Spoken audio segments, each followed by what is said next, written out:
Muy Kaiki! Today, isi-share ko sa inyo yung mga gamit na nakuha namin sa Roskalava or garbage container dito sa Loviisa, Finland.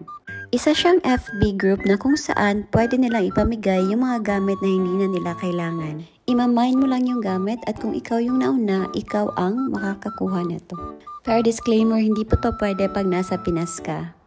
Mostly, ipipick up mo lang yung item pero maswerte ka kung i-deliver nila sa apartment mo.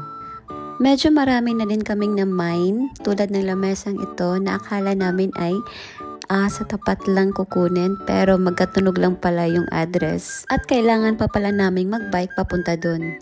Ito namang TV na sobrang laki na akala ko maliit lang sa picture, buti na lang dineliver siya ng may-ari with no charge. Pero kailangan ko pa bumili ng mga cables para gumana siya. Itong FB group na to ay applicable lang kung nasa Loviisa ka. Iba din yung FB group kung nasa ibang parte ka ng Finland. Another lamesa na naman for my roommate and good thing, dineliver ito ng may-ari. Itong cabinet na to ang pinakamamabigat so far. 3 kaming nagbitbit nito sa 3rd floor kasama yung owner kasi walang elevator dito. Pero yung mga bike namin ay hindi po siya bigay.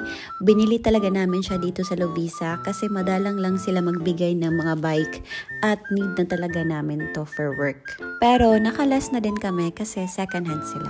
Meron pa kaming nakuhang iba like mga sapatos tsaka mga kurtina at nag-aabang lang kami sa FB group kung meron sila ng mga bagay na kailangan namin. So yun na muna guys. Salamat sa panonood. Bye!